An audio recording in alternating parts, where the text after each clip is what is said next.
ready for Highdeology, you artistic pieces of shit. Highdeology, yo, light your blunts and pack your bowls. Highdeology, bro, burn that shit like acetone. Highdeology, yo, introducing Salty Paul. Highdeology, bro, you can lick it salty. You better open up the door, bitch, it's gorilla. Got your pussy asses screaming like no vanilla. If you're new up in this bitch, then you might be lost. You might just get the shit cannon like Kawaii cost. Sorry. So give me the lighter, light the cigarette fire. This is the shit we admire. Get the business down to the wire. You must be tripping, this ain't easy work. We burning Bibles and Qurans like we TJ Kirk. What it do, what it do? Because Paul is on a mission, obliterating the tism of this generation of offended bitches and syllogisms. Tripping acid, having mystical visions and staying in the mid, growing older and older while you be shitting. Got your girlie getting wetter, why you still screaming, DP better? I don't really give a shit if you a fantasy. Get banned when you mention the manatee. And can it be a little bit of vanity? Got me questioning my sanity. Pessimistic philosophy, honestly, I want my Highdeology. Yo, light your blunts and pack your bowls. What it do, what it do? Bro, burn that shit like acetone. Highdeology, yo, introducing Salty Paul. Highdeology, bro, you can lick it salty balls.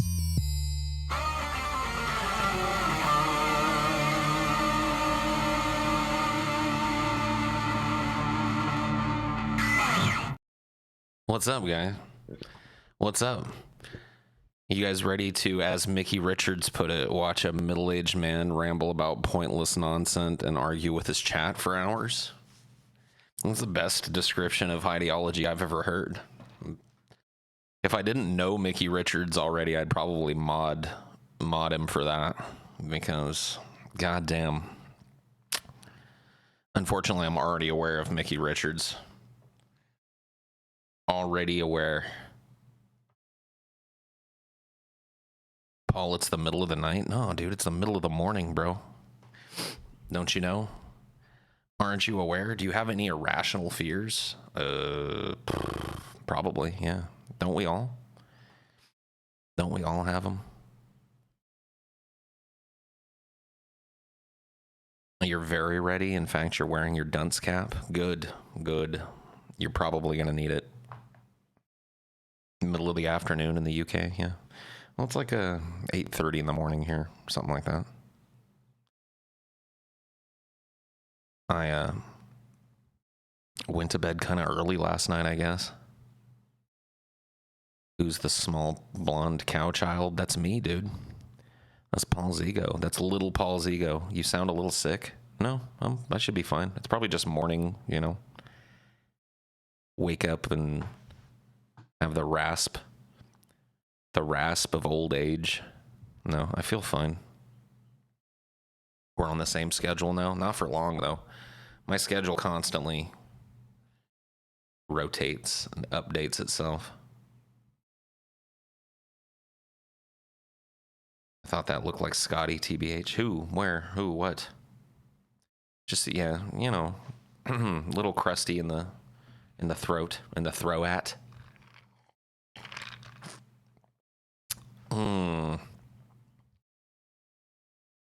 How do you naturally change hair color? It happens to a lot of kids. Are you talking about like me being blonder in the picture? Yeah. When I was a youngster, I was super blonde, and then as I got older, I got super brown. I don't know what to tell you, man.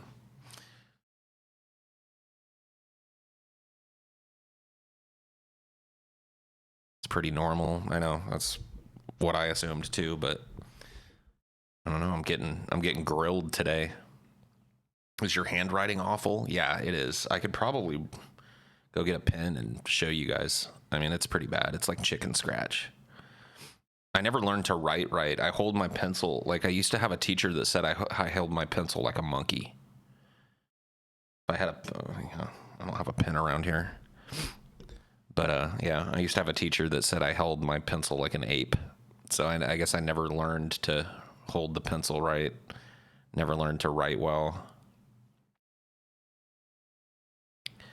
She used to say, that's how a chimp holds a pencil. Okay. How I hold one too, I guess.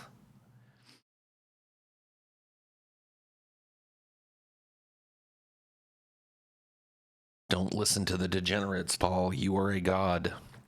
Who's saying anything to the contrary in here? I see nothing but blind hero worship going on in here today, this morning. I don't know what you're seeing. Where are these haters and the degenerates? All I see is adoration and worship from the chat. So I need to thank you. You inspired me to lose weight when you started a couple years ago. It was 300 plus, now 151. Hey, good for you, buddy. Look at you. You lost half of yourself. Half of you is gone. All hail Paul. That's true. How did Michael Jackson get sick? By eating a 10-year-old wiener. Wow. That's just... I gotta tell you, man. That's an inappropriate joke, my friend. That's an inappropriate joke, and you should feel bad. You should feel bad for having made it. Let me hear myself real quick here. I'm gonna get a little gander of how I'm sounding. Let me hear myself real quick here. I'm gonna get a little gander of how I'm sounding. Okay, I guess it's okay. Guess I'm sounding okay. The last one of these I did, my mic settings were all fucked up, and I sounded like I was underwater the entire show, and nobody said anything. Just like nobody mentions that it sounded like I recorded the last episode of this completely underwater, at least from the desktop one. The phone ones are always the same. That's why I like them. I can always rely on them being the same.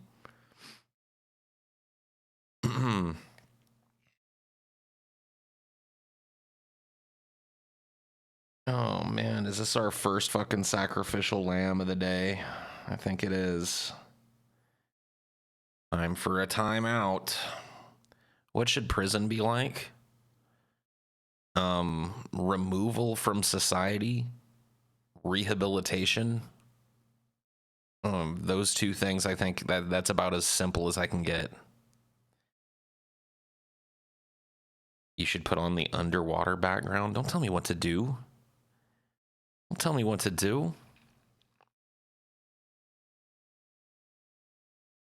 You don't know me. So a timeout, basically. Yeah, a timeout, basically. I mean, it works when we're kids. Why wouldn't it work when we're adults? Time for a timeout. Little Timmy, you robbed a liquor store. Got to go in timeout for 5 years.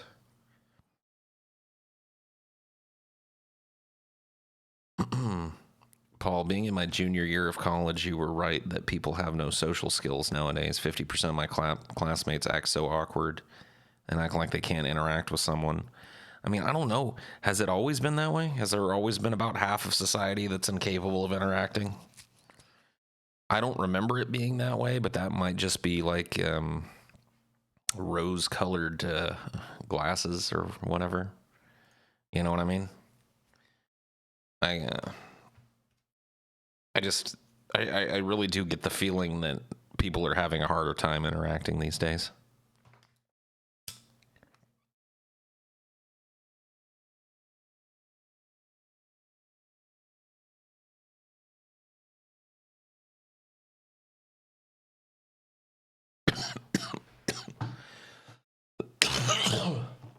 Pardon me. Pardonnez-moi. Whoa.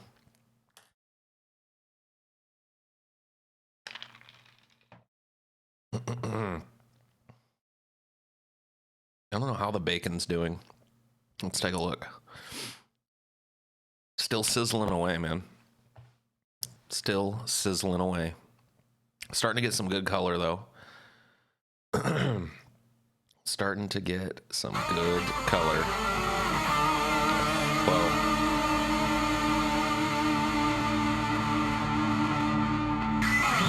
Damn. Forgot to turn the riff off. The one-time riff played 2 times. Fuck it, let's just play it again. Okay, that's enough of that. It's a good riff, though. Tweedly.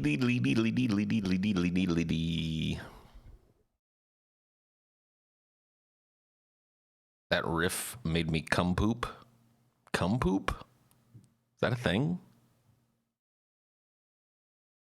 Misfits poster is cool, and so are you. Good morning. Hey, thanks.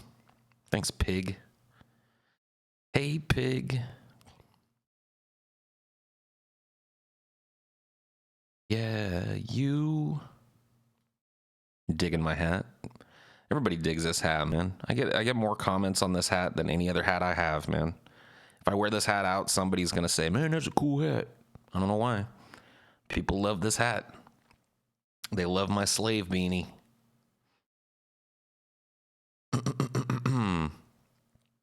Did you know that cancer rates rose when the U.S. started the bomb tests in the 50s and 60s? It makes me wonder if the elevated background radiation mutated humanity as a whole. You don't think that it just, we just got better at diagnosing cancer and stuff because medical technology got better? That's usually the explanation that I hear.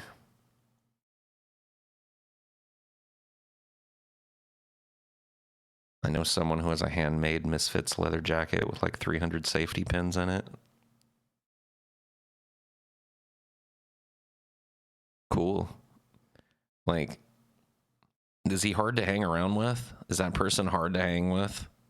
Like, do you always have to like give deference to how dark and hardcore he is? Is it a constant, like, you know what I mean? Oppressive feeling hanging around with a person like that?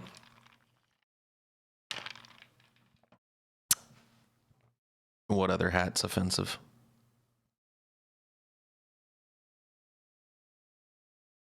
Paul, I'm going to break into some haunted town in Connecticut today called Dudleytown. What's the best way to do it without getting arrested? Apparently cops try real hard to keep people out of there. The best way to go about not getting arrested would be to not trespass. So, I mean, what do you think I know how to infiltrate a town that cops are trying to keep people out of? What about me looks like somebody that could get into a town that cops are trying to keep people out of? Yeah, dude. Put a white sheet on and go boo. Like, cops will be like, "Oh shit, it's one of the ghosts from Dudleytown. Get out of here. Cheese it."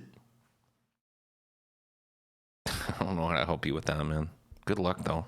If you get arrested, post it on the internet so we can all laugh at you on one of these shows. Are you just waking up or about to go to sleep? I'm waking up. Why is everybody always concerned? I always get all this concern about my bedtime and stuff. I feel like I'm living with my mom and I'm 15 again. You don't get enough sleep. Concern trolls, yeah. They're out in force today. Look at them all. Look at all these goddamn concern trolls. You have any good dreams? I don't know. I assume that maybe they were okay. So I didn't wake up feeling like ass.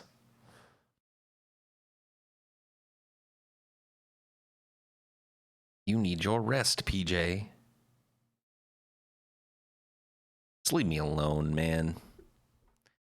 Just leave me the fuck alone. Why do you always stream when I'm going through anxiety? Man, get the fuck out of here. I'm gonna give you some real anxiety. I'm gonna ban you out of here.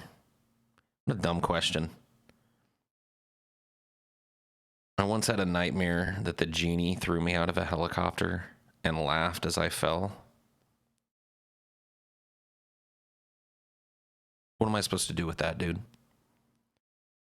What the fuck am I supposed to do with that?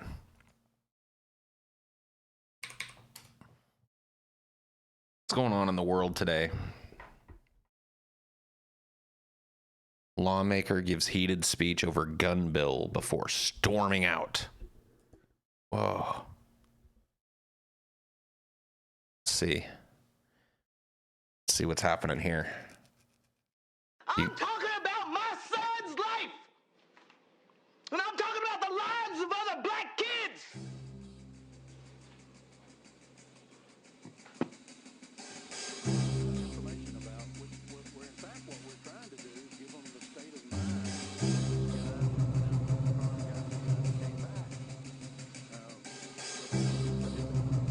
I would move that we limit debate to 10 minutes aside, excluding questions.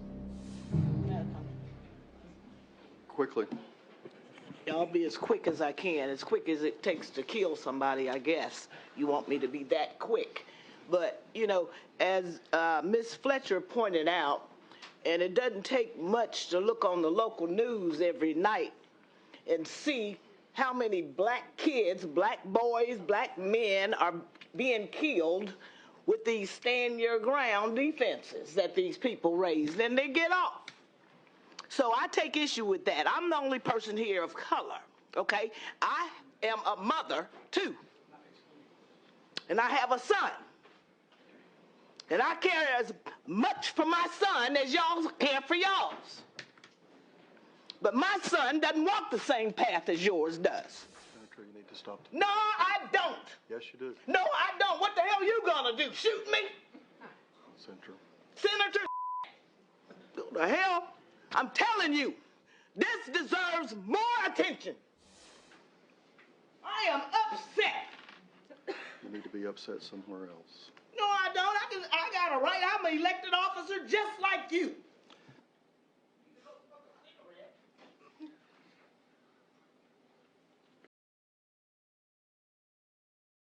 Okay. That's the news today, ladies and gentlemen.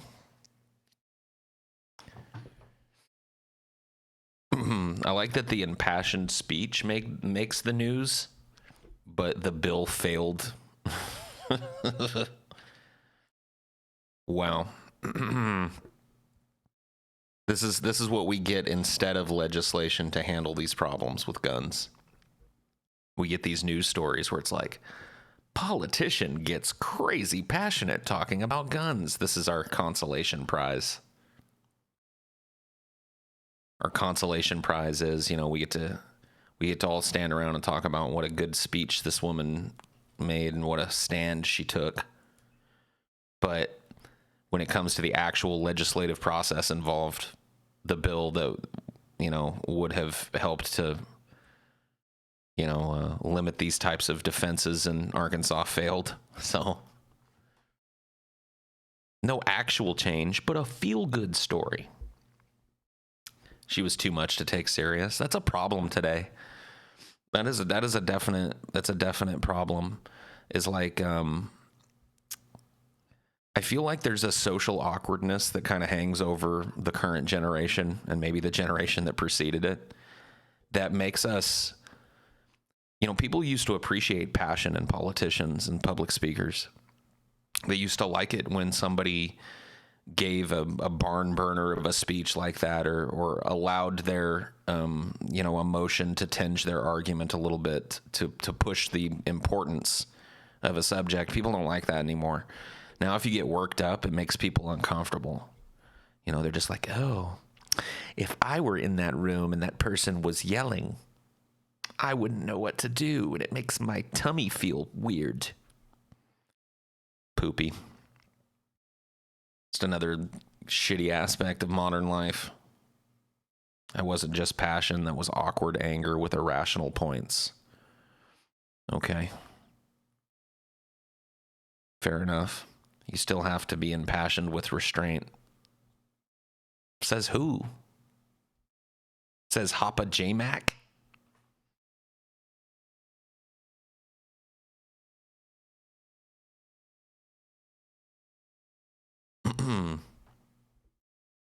I saw another story yesterday where a woman painted on her garage, a black man with autism lives here and doesn't know what a gun is and makes loud noises. He is harmless for any cops that come. Wow. That's cool. We should all do that. Don't shoot me. Just put that on our doors. We should just get, like, you know, those door hangers that you can get that are like, welcome, you know, bless this mess, home sweet home. You know what I mean? Let's just replace those with, please don't shoot me, officer. Owner does not have a gun and is not violent.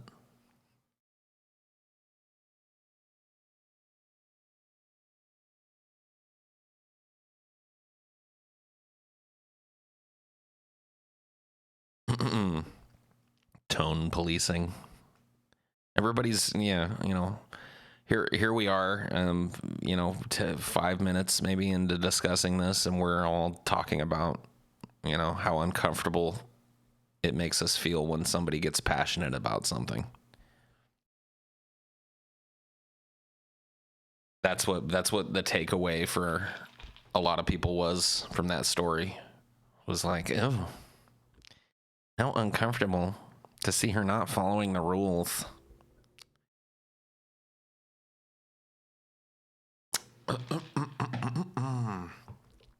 It didn't bother me. I thought it was humorous.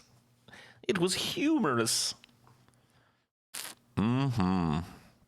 Humorous, for sure. Definitely see that. Definitely saw the humor pouring out of it.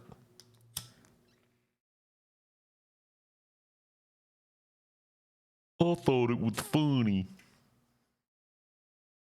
Pretty much funny if you ask me. Pretty much funny. There's no such thing as solutions in today's society. Take a look, man. Just take a look at around. Take a look at how much we've been successfully turned against one another in this country and worldwide. If you want to extrapolate it out of the United States. We've all been convinced that our biggest problem are other people just like us with different opinions. Let me just say that again. We've all been convinced that our real problem in this country is other people just like us who happen to have different opinions than we do. That's our biggest worry in society right now. Never mind the people that are actually actively fucking everyone. Nah. Don't pay attention to that. Don't pay attention to the business class, the political class. Worry about Joe Schmo down the street with a Trump sign on his lawn.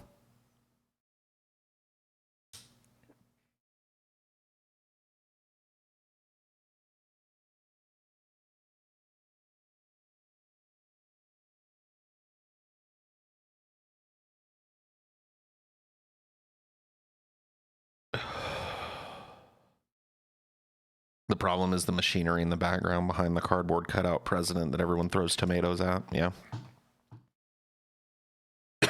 Good luck convincing most of people of that, though. Most people are not interested in hearing that. What else do we got going on CNN today? Got an airplane crash.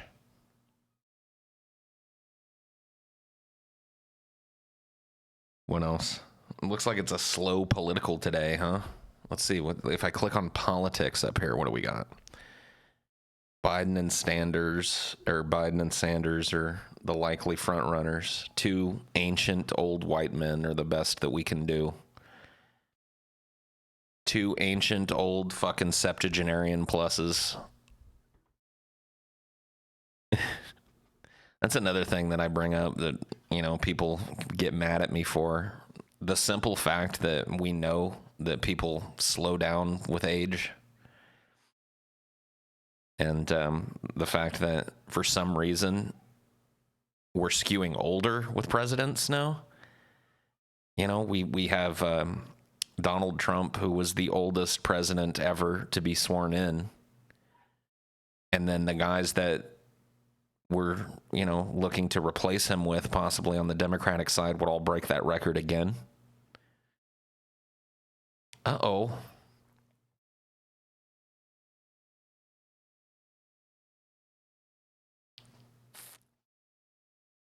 Why do people like Biden? I don't know.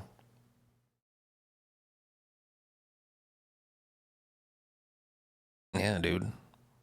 Electing these old-ass men always works out great. The older and crustier, the better, man. That's what we need. That's the power that America projects.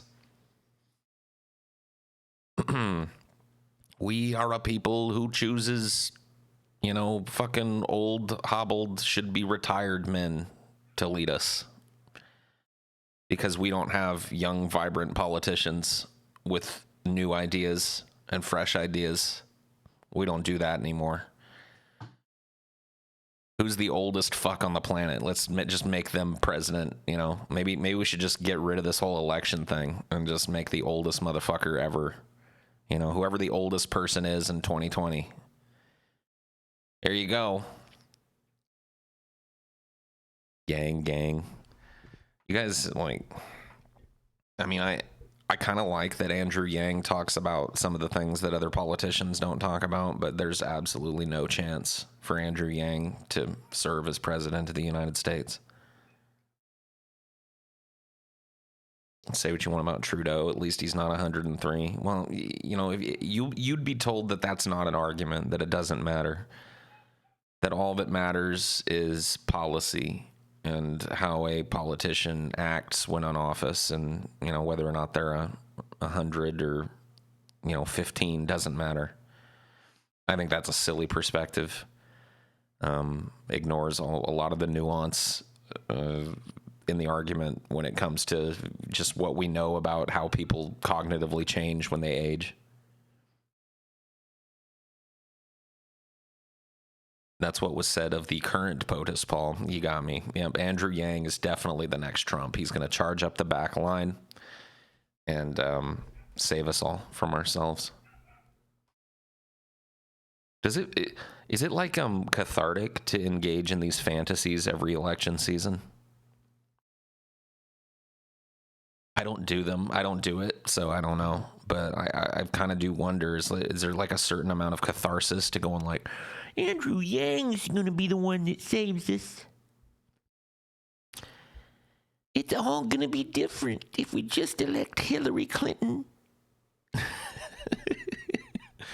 Is it nice? Does it feel nice? Is the nice, warm feeling that you get assuming silly things in the lead up to the election, does that offset the disappointment that you get after the election? I don't know. Just wondering. Like I said, I don't really participate in this type of shit. Similar to pulling the slot machine, yeah. Whee! I got 3 grapes in a row. I'm pretty sure part of Hillary's platform was that she wasn't going to do anything radical. That mostly part of every national politician's platform.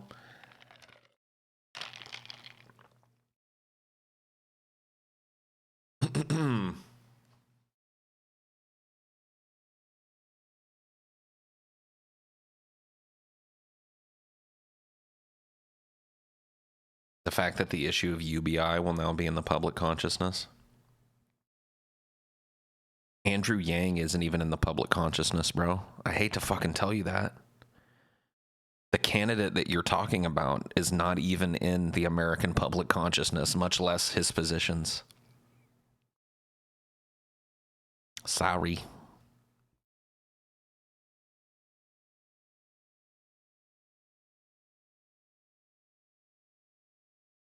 The collapse makes my pee-pee hard. You like thinking about the collapse, man? Andrew who? A new wave of racism will also be in the public consciousness.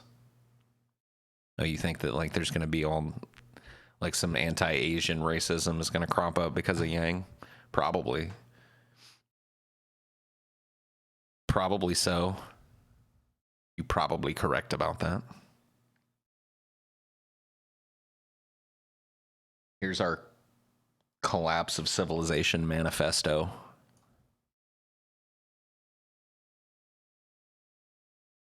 I really should put the link to this for people in the description.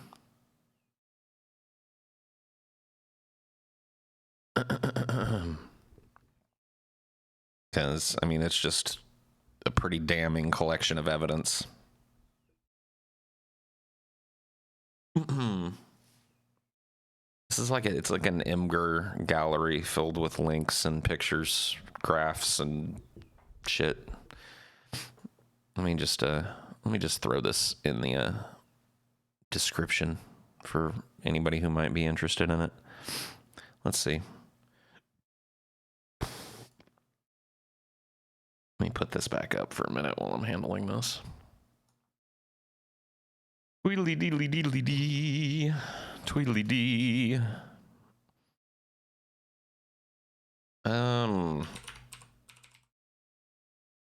There we go. Is there a place for me to save that? I'll change it saved. Okay, it should be there now. World politics is so entertaining as a Canuck. You Canucks, man. You guys just kind of skate by on your, I don't know, dude. Canadians just get to fucking duck everything for now. It won't always be that way. The collapse is coming to Canada too, but I do kind of envy the fact that you guys just get to kind of kick back and watch the rest of us fucking suffer.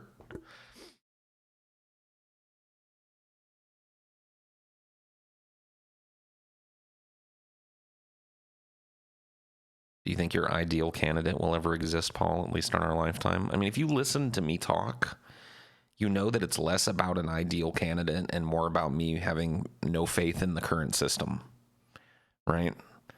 So, do I think that an ideal candidate for me could exist within the current system? No. No. Why participate? I don't. I don't vote. Are you talking about why talk about it? I don't know. Why talk about anything? I mean, I can talk about football without playing it, right? What's your problem with me talking politics and not playing it?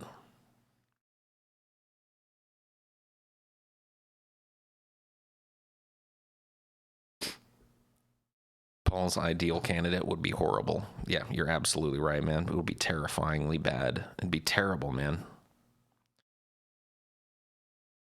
Yeah, you have to become president to talk politics.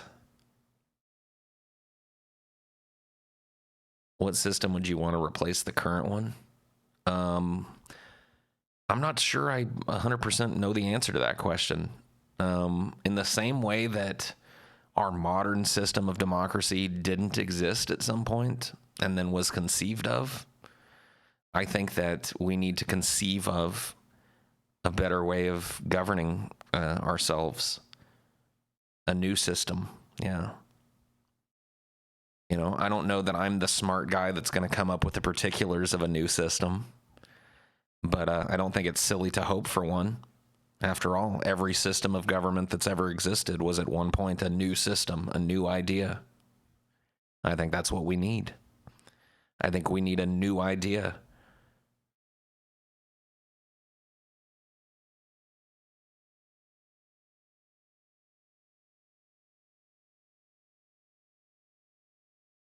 I think we will be well extinct before a better system comes along. Maybe. Maybe so.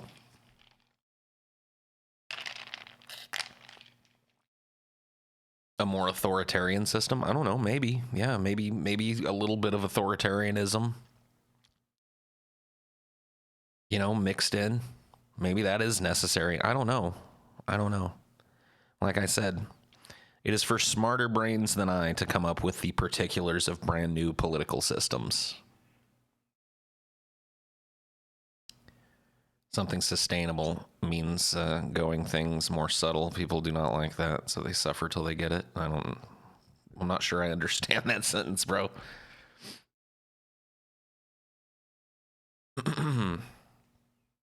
Authoritarianism is enforcing morons to get vaccines. I mean, that would be considered authoritarianism from a certain perspective, and most people, I think, are in favor of it.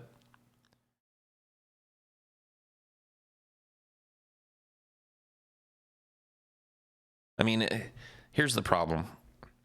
We have this kind of national idea about what it means to be a citizen of this country and what it means to be a citizen of this planet.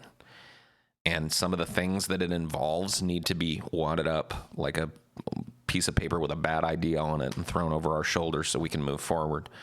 And one of those things is like requiring gainful employment. You know, a lot of people are very fiercely defensive of this idea that you should have to leave your house for 10, 12 hours a day. And, you know, just to barely make enough scratch to get by. People are very fiercely defensive of that idea, and that idea has got to go away.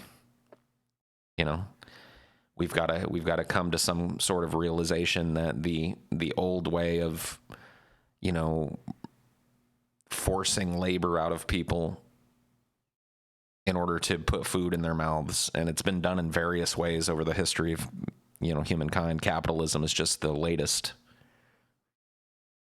You know, that's one of the things that we've got to come to terms with. This idea that a human being has to go trade half or more of their life to a company in order to exist on the face of the planet it's a silly idea.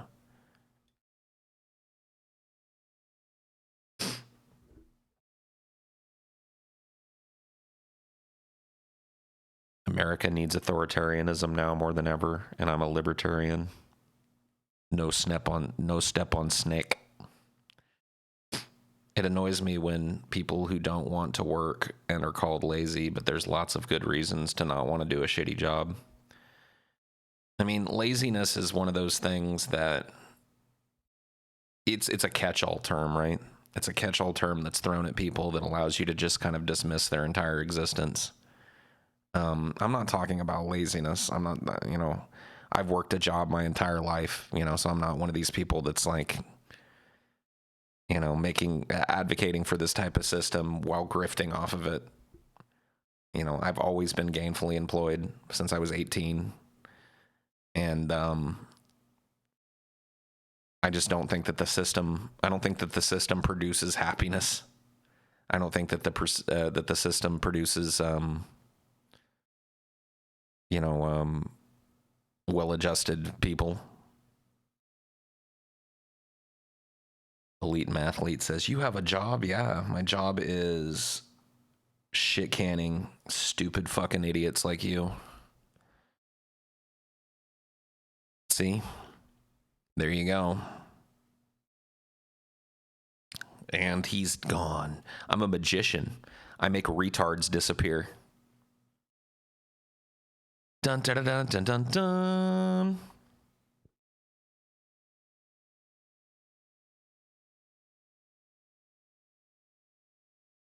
Sometimes making bad decisions via democracy is a good thing, be it by happenstance or just because people need a little suffering. Even better if they voted for it. Okay. Cool. Maybe in the far future we can debate this, but right now we're arguing over healthcare and cops killing people. I mean, we're witnessing the unraveling of our system of government and the unraveling of our societal systems, you know, the things that prop up our society, that make living in neighborhoods okay, that make living around a bunch of people that don't know you and don't necessarily have your best interest at heart okay. All of those little connective fibers that hold a society together have either snapped long ago or are fraying so dangerously that they're likely to snap at any point. And we're getting less and less connected, less and less concerned with the overall health of the society that we live in, and more concerned with ourselves. And that's really what the society pushes us to do. You know, we're pushed to care more about our personal things than we do the wider society that we live in. We're pushed to make selfish decisions all the time and then shrug our shoulders and say, well, somebody else will clean it up. Somebody else will do the hard work. It'll be another generation that's got to scoop the plastic out of the ocean. You know, pushing problems down the line has really been the American way for about 100 years. The next generation, the next administration will deal with this. Let's just keep the status quo going for this administration, and then, you know, we'll deal with this down the line. That kind of political idea is one of the things that's killed America.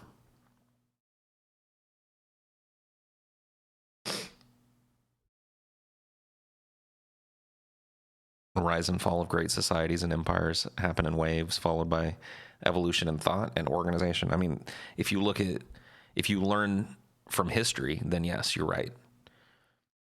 Looking at history and applying its lessons to the current day and the current climate is not something that people have a very easy time doing.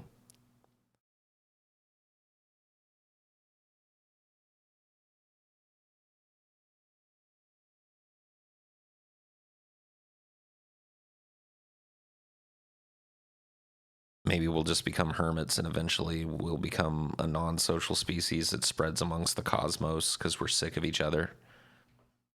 Yeah, I don't. How do you figure that a non-social species that can't work together is going to get off this planet at all? Sorry. No.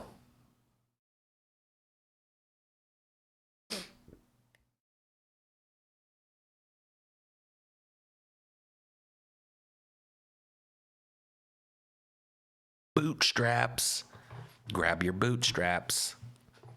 Welcome to America. Grab your bootstraps.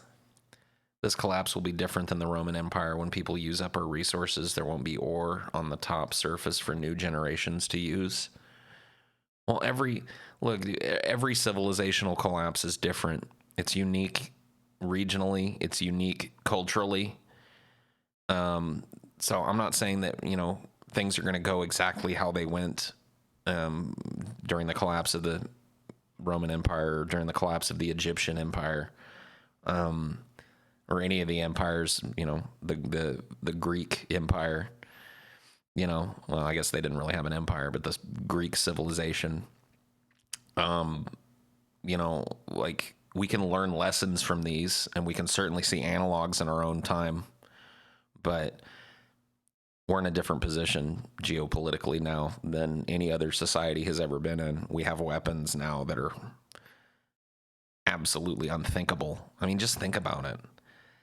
Think about how Rome would have dealt with a nuke,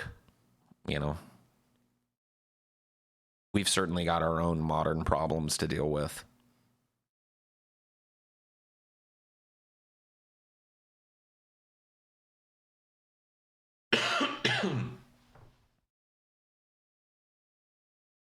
Yeah. I don't know why you guys drag me into this conversation every fucking day. That's right, it was you. It was you that brought us here, not me.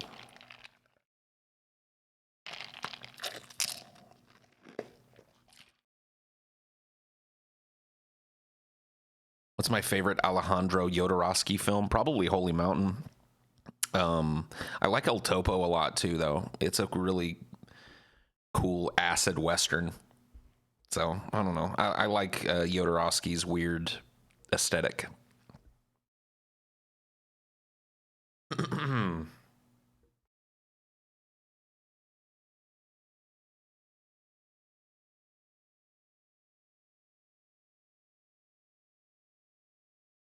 Clean your room, bucko. Do it. Can someone please link me to the Pessimist Productions Discord? Isn't it in my description here, bro? Main channel, support DFF, Patreon, official fan communities, Discord, right there, dude. That link is broken? Why would it be broken? It's an infinity link. It's an infinity link. It shouldn't be broken. Son of a biscuit. All right, well, I guess I could try and fix that. I guess I could try and get let me see. There should be a way for me to make a link and update that shit. Pessimist Productions. Invite people. Or send a server invite to a friend. What? No.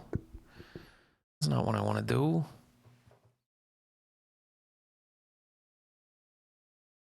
I want to make an invite link. I don't know how to do this shit. This is why I have other people run the Discord for me.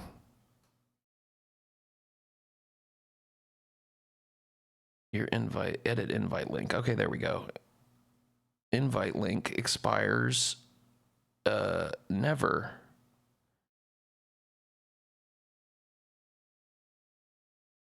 Okay. Temporary members are automatically kicked when they disconnect unless a role has been assigned. Okay. I think that's okay.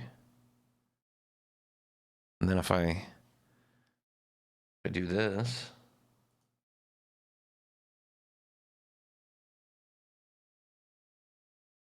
There's the Discord shit. Oh shit. God damn it.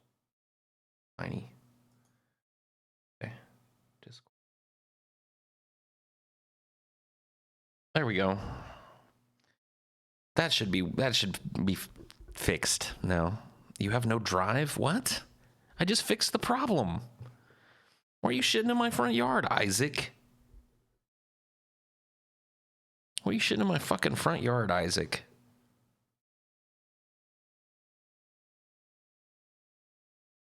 You didn't actually buy that MAGA hat, right? No. No, it's TJ's stepdad gave it to him, and I just stole it.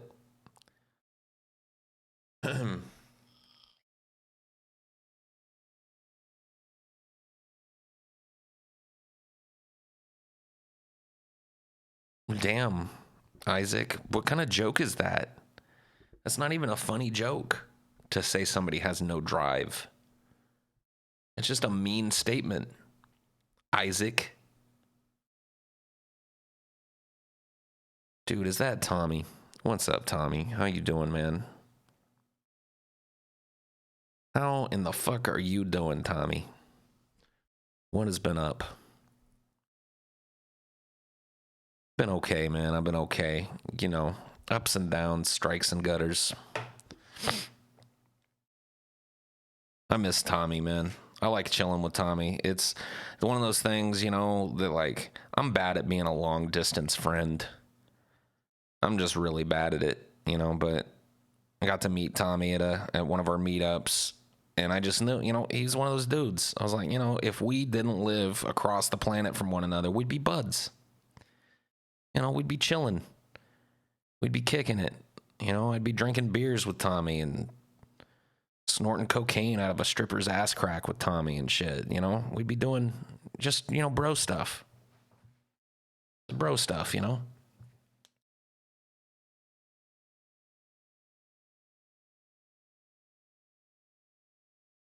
Moving to Florida, so you'll be close. Hey, that's cool. Well, we gotta hook up one of these days, man. We gotta chill. Gotta go fucking paint the town red, my friend. Gotta come down to New Orleans and I'll show you around. I'll show you the craziness.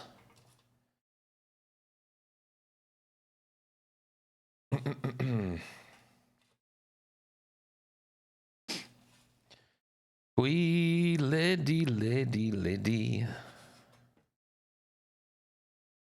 I live in Florida. Don't do what? What's wrong with Florida, man?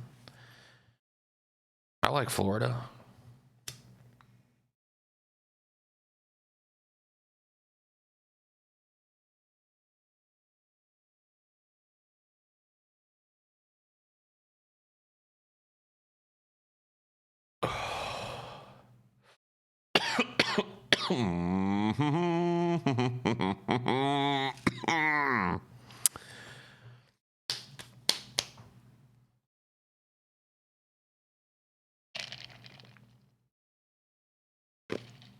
Roughly 500 of the new patrons are witless sheep. Witless sheep? Whoa. Taking a road trip to New Orleans. Any suggestions on food or whatnot? Yeah. One of the staples of New Orleans cuisine is the po' boy, which is just a sandwich. I mean, calling it just a sandwich is selling it short, but and for my money, the best po' boy in the world is at Redosta's. It's a tiny little kind of neighborhood. It used to be a little old grocery store, and now it's turned into a deli. Not a super well-known place. definitely off the beaten path. It's one of those places that locals know about. So if you want to get a really good po' boy when you're here, I would suggest looking up Radastas.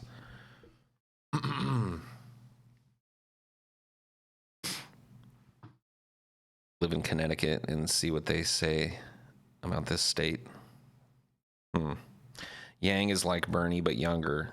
Can see the real problems and doesn't seem to care about Israel. Win-win.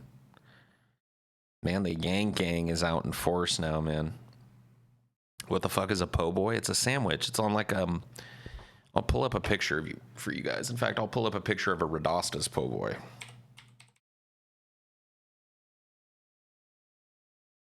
Po' boy. Radastas famous po' boys. This is not their site. I don't even know if they have a website.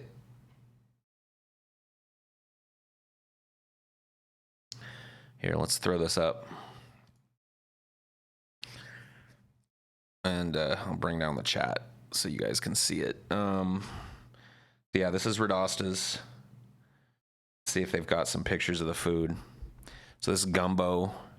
You can get their gumbo. This is the sandwich right here. This is what you go to Radastas for. It's on a French roll. It's, as you can see, liberally stacked with really tender roast beef. It's dressed with lettuce, tomato, and mayonnaise, kind of a sauce. A very simple sandwich, but absolutely like worth every fucking penny. It's a great place to eat. It's a great place to eat. Faux show.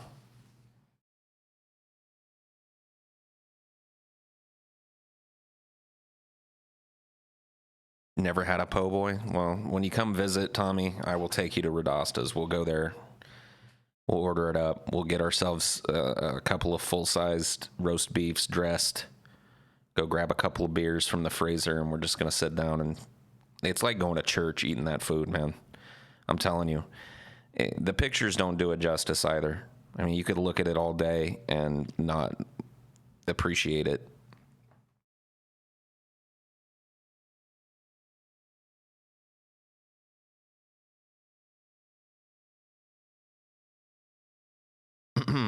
Man, I want to go to Radastas. I am hungry as a fucking... oh, man. Just looking at these pictures. I'm going to have to plan it out. Let me just think. Maybe Tuesday. I'm going to ask Ashley. No, not Tuesday, probably. Maybe Thursday. Next Thursday. Yeah. I'm going to Radastas again, man. I'm going. Take us with you. No, dude, I don't want to do a Highdeology in the middle of Radastas. That would be like rude, you know?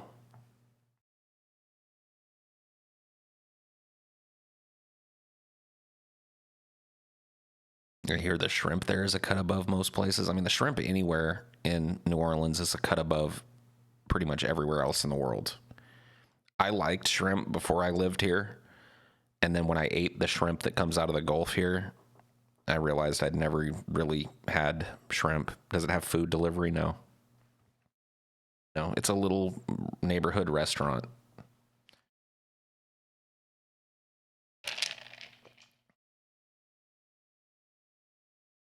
I just want to say I agree with your take on Michael Jackson. Yeah, I mean, there's no way we can know if these allegations are true. And this idea that, well, there's a lot of people that just watch that documentary and they're like, well, case dismissed. You know, and it's like they're ignoring a lot of the inconsistencies in these people's stories over the years. They're ignoring a lot of stuff. Now, I'm not saying he didn't do it. It's not my job to step in and defend him from stuff like that. But this idea that I should be listening to his music differently, or I should have a hard time listening to Michael's music now because of allegations. I just find that to be one of the silliest things in the world.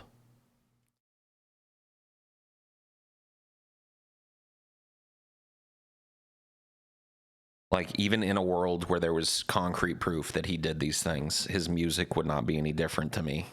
You know, like, being able, you don't always have to, but being able to separate art from artist is, in my opinion, like it's a totally, you have to do that in order to appreciate art broadly.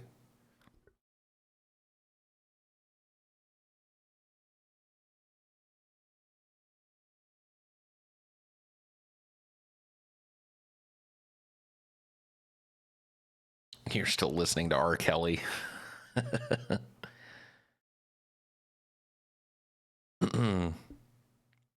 They will probably win the suit now that Michael's dead, and that's a shame since he can't defend himself. It's just one of those things, man. I don't know. If he did this, then they should win the suit, you know? If it's true and, you know, all of that, then they probably should win the suit. But I don't know, man. In a broader sense, I feel like that there is a lot of sentiment in the current generation that is focused on like everything that came before us sucks. Everything that came before us was problematic. Everything that came before us was misogynistic or based on a precept we don't agree with, and therefore it's bad, taboo. And yet all of their music is based foundationally, like, you know, all of the people that are throwing Michael Jackson over their shoulder because he was a child molester, citation needed, you know, prosecution still missing, but whatever. A lot of the music that they listened to was foundationally built upon Michael Jackson's music. You know, he was called the king of pop for a reason, because his music literally changed the landscape of music. Music sounded different after Michael Jackson started making it. And you're telling me that I'm supposed to not be able to listen to his music, or I'm supposed to feel icky about listening to his music because of something he might have done? Sounds silly to me. You know, it's like going into an art gallery and looking at a painting and going like, man, this painting is fucking beautiful. I just can't take my eyes off of it. And somebody walks by and goes, you know, that guy killed somebody, maybe. It's not really, we're not 100% sure, but he might have killed somebody. So you might want to watch out how you look at that painting. It's like, fuck you. Who the fuck are you, man? The morality police are here again. I was watching this shit the other day. I just happened to like autoplay it, and it was just a gaggle of people all arguing with that streamer dude, the Twitch guy, Destiny. You know, kind of a lefty liberal guy that debates the alt-right people, right? And there was like 15 of them in there. Like, it was like the Spanish Inquisition, you know? Like, he had posted, like, on his stream or something, he was talking about how, like, the gaming community is filled with jailbait who's constantly trying to throw themselves at streamers. And he showed a picture of a 15-year-old chick that had sent him pictures that he didn't know was 15. And that was like the subject of a grilling for like 3 hours. For 3 hours, 3 different people grilled Destiny on this. And it's just like, the Puritans are here again. Destiny is a dork. Don't listen to him. I mean, that's fine. I didn't say you had to like him. I'm just saying watching that made me realize, like, we're living in the age of the Puritan again. You know? They've reached ascendancy again, and now everybody's moral life is under the microscope. I know they never left. The Puritans never leave. I'm just saying that we go through cycles where they have different levels of influence in society, and right now they're at a peak. You know? We're living at a time now where the Puritans have convinced everybody that they should be the arbiters of everybody else's morality, that it's their job to find the wrongdoings of everybody else in the fucking world and expose them. You know, it's just a strange, it's been like this for a long time. I'm not saying this is brand new. I'm just saying that, like, the Puritans are at a peak right now.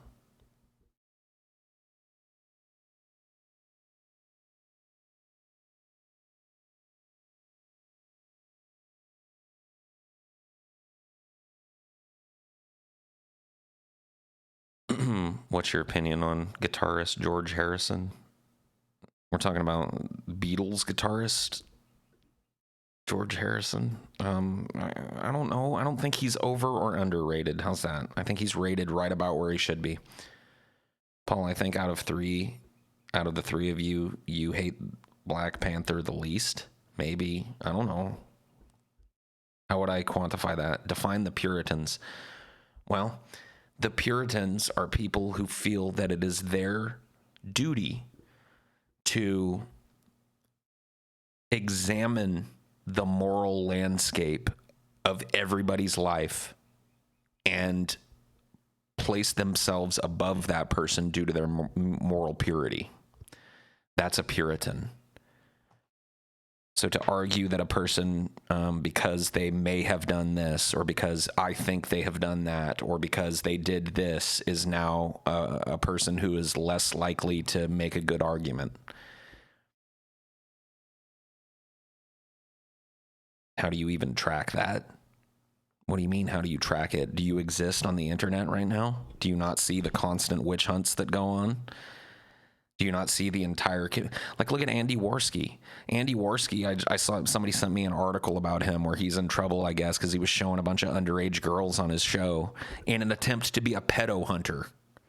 Pedo hunter Worski, exposing a pedo ring and stuff, but in the act of doing it, showing off a lot of the underage pictures of, you know, little girls in bathing suits and shit that these pedos were looking at.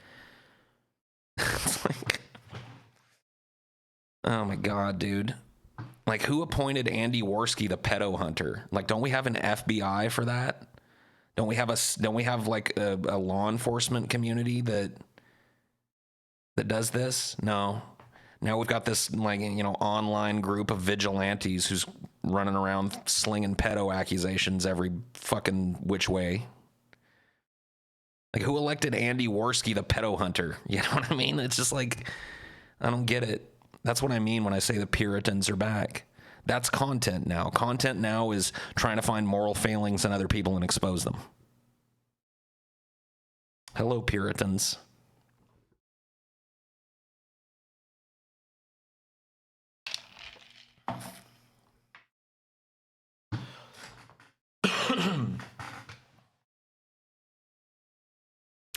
Oh well, you know, we don't get to choose the cards we're dealt.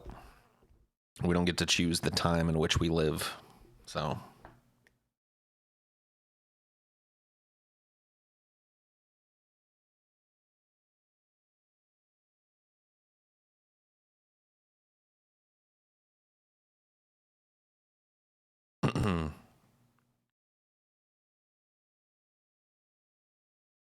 it's because who wants to defend the rights of a pedo, so vigilante justice is justified, I guess.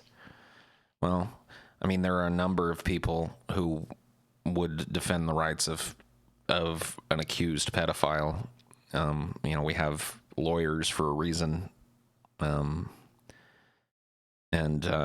because somebody has been accused of something does not mean that somebody has done something, so everyone deserves their day in court. None of that disappears. But none of that is really hearkened or heeded by the call-out culture that we're talking about. It's all about the exposed. It's all about the witch hunt. I do like watching the channels who lure out child predators in the public to name and shame them, then forward their details to local police. It's great to watch. YouTube crack. Why make content out of it, though? If you're just trying to forward the names of like, why do you need to have recognition for doing it? Like, if your reason for doing it is to call out pedophile, doesn't it make it easier for pedophiles to avoid you if you show how you catfish them? Like, if you genuinely cared about it, wouldn't you be doing it and not making money off of it?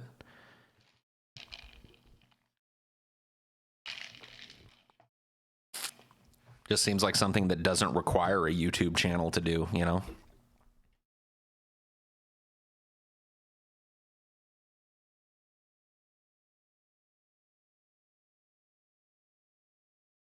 Seems like accusations on social media are always taken as gospel, even if they end up BS. Why is that, though?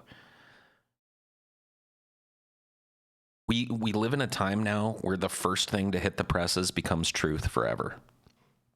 We have, our standards have fallen so far when it comes to journalism, when it comes to vetting stories that we hear, that base rumor and insinuation becomes fact overnight. That we've created that for ourselves. Because we have moved towards this reactionary medium of social media where it's like the first one to post is the winner, no matter what.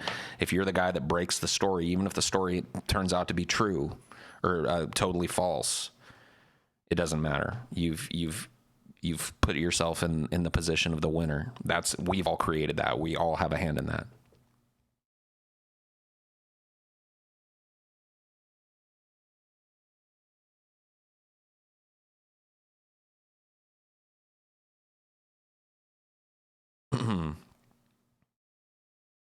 Well, the way you get the most clicks is being first to the presses, the first to make an accusation, the first to run with a spurious story, the first to make a bunch of inferences, the first to make a bunch of insinuations that aren't backed by any hard, concrete fact. Those are the winners now.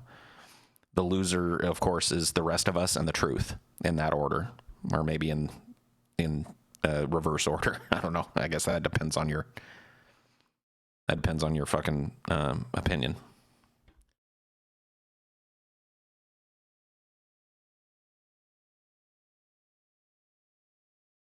Thing about it, though, when you're talking about those kids at Neverland, they swore under oath that he was molesting them. I believe it makes them untrustworthy, not liars, just untrustworthy. Yeah, I don't know. Like I said, I'm not judge, jury, and executioner, and I know better than to watch. I just actually finished. In fact, I still have it up here. But I just got to the last half hour of the second part of Finding Neverland. The lies that I had been telling about, that none of this sexual stuff ever happened. Like, that story, that version of the story was the whole foundation of my life. So, I mean, there's a lot of really compelling testimony, a lot of really compelling storytelling in this documentary. And certainly, I think that the claims made in it deserve to be investigated. But there is absolutely no way that you can watch this documentary and come out as a rational person and say, I know for an absolute fact that Michael Jackson was a child abuser. There's just no way. And that seems to be, like, people are passing around. Let me see if I can find it. People are passing around this Mark Maron bit that he did where, he's got like a face changing app thing and he makes himself into Michael Jackson. And it's funny. I laughed at it. I mean, I'm not saying it's not funny, but let me see.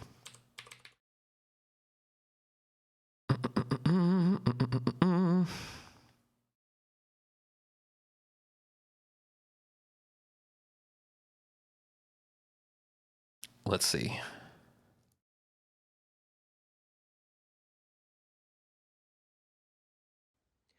I'd like to address this horrible HBO documentary about me. It's filled with lies and ignorance. I would never hurt children. I love sleeping with little boys, that's all. Just a grown man sleeping with a little boy. Of course I fuck them kids. Come on. It's so obvious. I was a good pedophile too, huh? I built a whole amusement park and a candy store, and I say, you kids like candy? And they'd be like, yeah, we like it. I'm like, yeah, you like it? Yeah, okay. Yeah, well, tell your mom to get the fuck out of here. Tee. Then they did. I was like, oh, shit. Didn't y'all notice I only slept with little cute boys? Not little girls. Not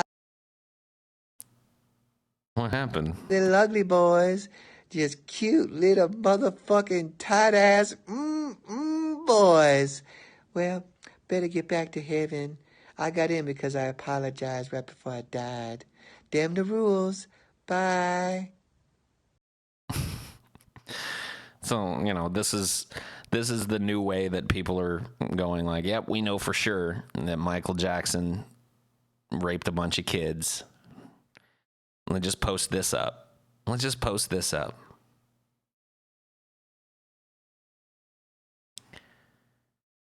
Yeah, sorry, this wasn't Mark Maron. I guess it's Kyle Dunnigan that did this one. My bad. You know what I mean? And it's just like, I can laugh at that. It's funny. Like, I think it's pretty funny.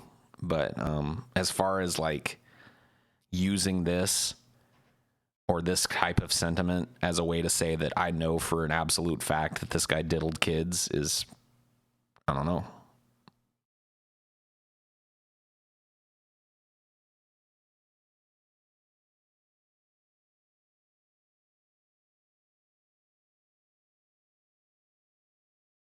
To be fair, if it wasn't Michael Jackson, just some old dude down the street, would there even be an argument? Nobody would know about it. Nobody would know about it. So, it's a terrible comparison. Even if he did, can't people divorce art from the artist? The guy is dead. You can't try him again. No. I mean, the answer to that question is no. We live in a time where people find profound difficulty in separating art from artist. People like an excuse to ride their high horse. That's the first thing that comes to mind when I see people saying MJ, so obviously guilty. Once again, there seems to be like, there's this kind of positivity and pride in exposing people. But we've kind of lost sight of the fact that we have professionals to do that for a reason.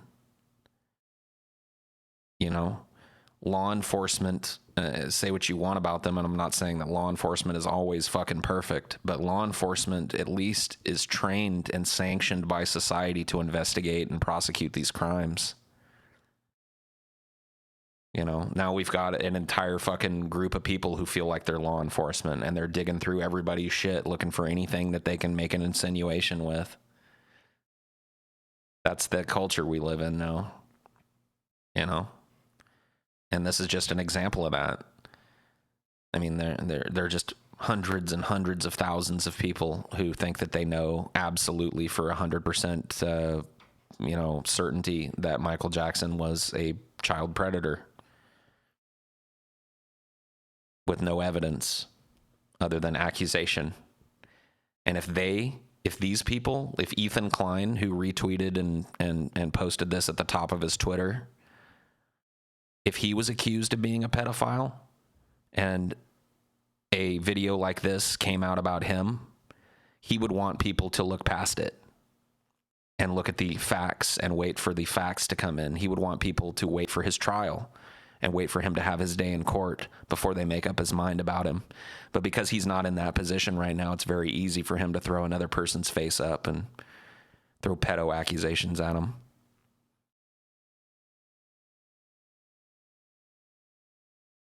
Maybe people would have a little more faith in the system if cops didn't search people's rooms for weed.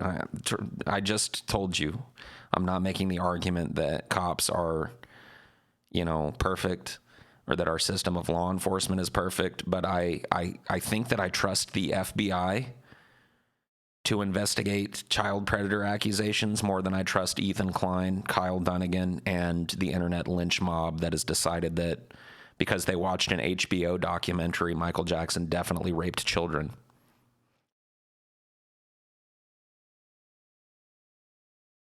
Guess that makes me a crazy... You know what it makes me? A pedo apologist. That's what it makes me.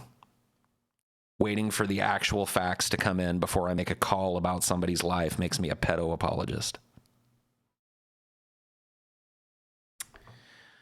Whatever. Welcome to fucking 2019, ladies and gentlemen. Hope you're all strapped in, because it's going to be a bumpy fucking ride.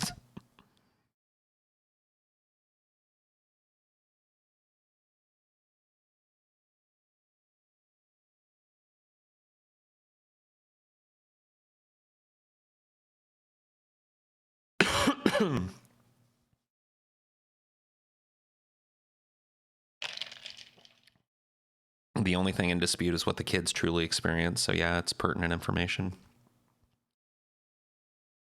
How do you meet new people? You go out, right? You go to places. You do things that don't involve people that you know. You know, you go to bars, you go to shows, you go to clubs, you meet new people, you make new friends. See how it works? It's way simpler than a lot of people think it is. That's too much. Well, sorry then. I don't have any advice beyond that. Given the facts that you were presented with, what do you believe? I remain agnostic about it. I know that Michael Jackson was tried twice for these things. One of them was settled out of court, and one of them he was found not guilty on all 10 counts. I know that there has now been an HBO documentary made about him posthumously that contains accusations from two people who had previously testified that he never did anything to them, that he was nothing but nice to them, and who now, after his death, have come out and said, yeah, you know what, actually he did molest me. Now, maybe he did. Maybe, you know, because they tell a story of feeling like they were responsible for defending Michael Jackson and his honor. And, you know, that seems to be a credible reaction for a child to have when they're, you know, faced with, you know, saying something or telling something that would possibly hurt their idol. So do I think that there's a total lack of credibility to the claims made? No. Do I think that I could sit here honestly with a straight face and tell you that I know for a fact, like Kyle Dunnigan here, like Ethan Klein here, like anybody else who watched this documentary and decided that it was gospel truth? No.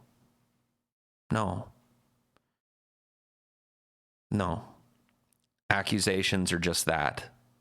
And we have a system in this country of justice that is based around taking accusations and proving or disproving them.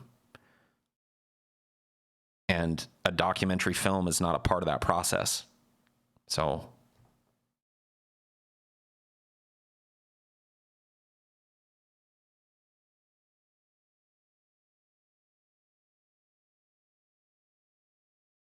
that's where I stand. They seem financially motivated as well. Well, look, I don't want to lob accusations back at the accusers. That doesn't make me, that makes me no better than these people here. That makes me no better than not Mark Maron, Kyle Dunnigan here. You know, they very well may be telling the truth. I don't know. People hate that term now. I don't know is probably the least favorite, you know, phrase in America right now. People hate it. I don't know. People need to have a position on everything now. They need to know, you know, and even if they don't, they need to find somebody who does so they can parrot them. Fuck that. I don't know. I'm comfortable saying I don't know.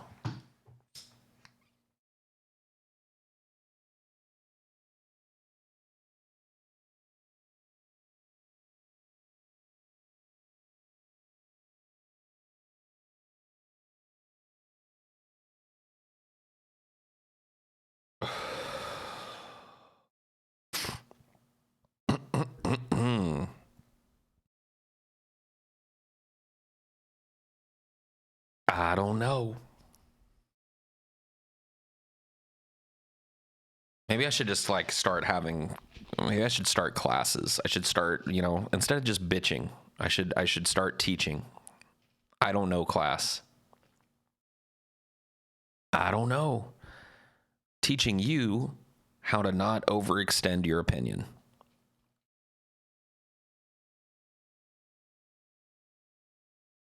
Wasn't the world supposed to end by now? According to who? According to whom?